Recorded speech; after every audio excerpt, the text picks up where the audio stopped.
Testemunhos Seletos, volume 2, capítulo 11. Um apelo. Que vos poderei dizer, meus irmãos, que vos desperte de vossa segurança carnal. Têm-me sido mostrados os vossos perigos. Há na igreja tanto crentes como descrentes. Cristo apresenta essas duas classes em sua parábola da videira e seus ramos. Exorta ele a seus seguidores: estai em mim e eu em vós. Como a vara de si mesma não pode dar fruto se não estiver na videira, assim também vós se não estiverdes em mim. Eu sou a videira, vós as varas. Quem está em mim e eu nele, esse dá muito fruto, porque sem mim nada podeis fazer. João capítulo 15, versos 4 e 5. Há grande diferença entre uma suposta união e uma união verdadeira com Cristo pela fé. O professar crer na verdade põe homens na igreja, mas isso não prova que tenham união vital com a videira verdadeira. É-nos dada uma regra pela qual pode ser distinguido o verdadeiro discípulo daqueles que alegam seguir a Cristo, mas nele não têm fé. Aqueles produzem frutos, estes são infrutíferos. Aqueles são muitas vezes sujeitos à podadeira de Deus, para que possam produzir mais frutos. Estes, como ramos murchos, estão para ser cortados da videira viva. Estou profundamente desejosa de que nosso povo preserve entre eles o testemunho vivo e que a igreja seja mantida isenta do elemento descrente. Poderemos imaginar uma relação mais íntima com Cristo do que a exposta nas palavras: eu sou a videira, vós as varas. As fibras dos ramos são quase idênticas às da videira. A comunicação da vida, força e frutificação do tronco para os ramos é constante e sem obstáculos. A raiz envia seu alimento através dos ramos. Tal é a verdadeira relação do crente para com Cristo. Permanece em Cristo e dele obtém sua nutrição. Esta relação espiritual só pode ser estabelecida pelo exercício da fé pessoal. Essa fé deve expressar suprema preferência de nossa parte, perfeita confiança, inteira consagração. Nossa vontade tem de estar completamente submetida à vontade divina, nossos sentimentos, desejos, interesses e honra, identificados com a prosperidade do ensino de Cristo e a honra de sua causa. Nós constantemente dele recebendo graça e Cristo aceitando nossa gratidão. Formada essa intimidade de relação e comunhão, nossos pecados são postos sobre Cristo e sua justiça nos é imputada. Ele foi feito pecado por nós, para que nele fôssemos feitos justiça de Deus. Por ele temos acesso a Deus, somos aceitos no amado. Todo aquele que por palavra ou ato prejudicar um crente, por esse modo fere a Jesus. Todo que der um copo de água fria a um discípulo por ser filho de Deus, será por Cristo considerado como lhe tendo dado a ele. Foi quando Cristo estava para se despedir de seus discípulos que ele lhes deu o lindo emblema de sua relação com os crentes. Estivera a apresentar-lhes a íntima união com ele, pela qual podiam manter a vida espiritual quando fosse afastada sua presença visível. Para impressionar-lhes o espírito, apresentou-lhes a videira como seu símbolo mais notável e apropriado. Os judeus tinham sempre considerado a videira a mais nobre das plantas, símbolo de tudo que era poderoso, excelente e frutífero. Era como se Jesus dissesse: a videira que tanto prezais é um símbolo, eu sou a realidade, eu sou a videira verdadeira. Como nação, dais importância à videira. Como pecadores que sois, deveríeis valorizar-me acima de todas as coisas terrenas. Não pode o ramo viver separado da videira, tampouco podeis vós viver a menos que permaneçais em mim. A escolha do ambiente doméstico apropriado. Poucos reconhecem a importância de evitar quanto possível todas as associações contrárias à vida religiosa. Ao escolher seu ambiente, poucos tornam sua prosperidade espiritual sua primeira preocupação.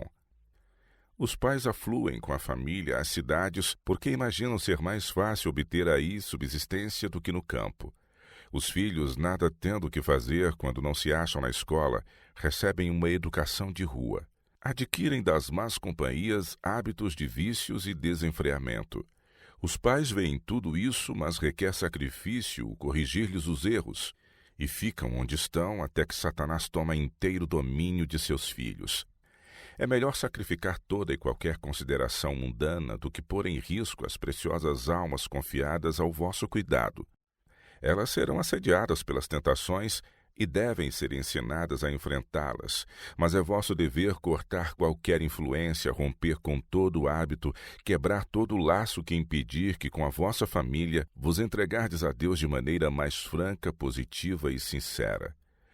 Em lugar da cidade apinhada, buscai algum ambiente afastado, onde vossos filhos possam estar, tanto quanto possível, ao abrigo das tentações, e ali preparai-os e educai-os de modo a se tornarem úteis. O profeta Ezequiel assim enumera as causas que levaram ao pecado e destruição de Sodoma. Soberba, fartura de pão e abundância de ociosidade teve ela e suas filhas, mas nunca esforçou a mão do pobre e do necessitado. Ezequiel 16, 49. Todos os que querem escapar da condenação de Sodoma devem fugir do procedimento que trouxe os juízos de Deus sobre aquela ímpia cidade. Meus irmãos, vós desrespeitais as mais sagradas reivindicações de Deus, por vossa negligência de vos consagrardes a Ele, a vós e a vossos filhos. Muitos de vós estão repousando em segurança falsa, absortos em interesses egoístas e atraídos por tesouros terrestres. Não temeis mal algum. O perigo vos parece muito remoto. Sereis enganados, iludidos para a vossa ruína eterna, a menos que desperteis e com penitência e profunda humilhação vos volteis ao Senhor. Repetidas vezes a voz do céu vos falou. Obedecereis a essa voz? Acatareis o conselho da testemunha verdadeira de buscar o ouro provado no fogo, as vestes brancas e o colírio? O ouro é fé e amor. As vestes brancas são a justiça de Cristo. O colírio é aquele discernimento espiritual que vos habilitará a reconhecer as ciladas de Satanás e evitá-las, a descobrir o pecado e aborrecê-lo, a ver a verdade e obedecer-lhe. A mortal letargia do mundo está paralisando vossos sentidos. O pecado já não vos parece repulsivo, porque estáis cegados por Satanás. Os juízos de Deus dentro em breve serão derramados sobre a terra. Escapa-te por tua vida. Gênesis 19, 17. Eis a advertência dos anjos de Deus. Outras vozes se ouvem dizendo: não vos impressioneis, não existe motivo para alarma especial.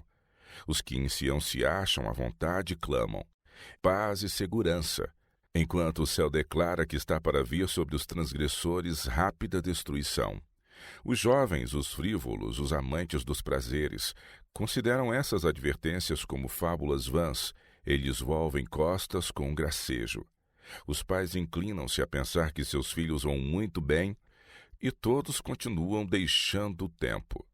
Assim foi ao ser destruído o mundo antigo e quando Sodoma e Gomorra foram destruídas pelo fogo.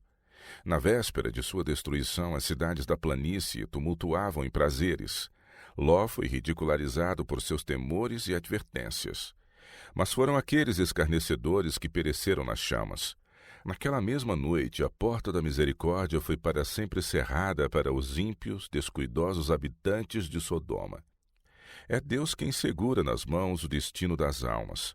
Ele não será escarnecido para sempre, não será para sempre desdenhado. Já os seus juízos se manifestam na terra. Ferozes e terríveis tempestades deixam a destruição e morte em sua esteira. O fogo devorador nivela a desolada floresta e a cidade apinhada.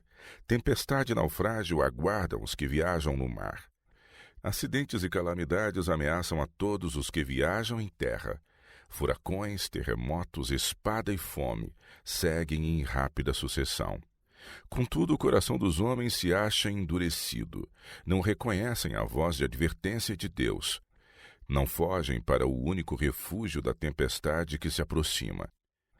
Muitos que foram colocados sobre os muros de Sião para vigiar com vista de águia a aproximação do perigo e erguerem a voz de advertência, estão eles mesmos adormecidos.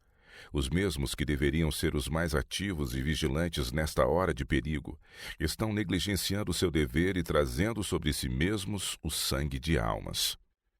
Deixastes de dar a vossos filhos a atenção e a animação que carecem.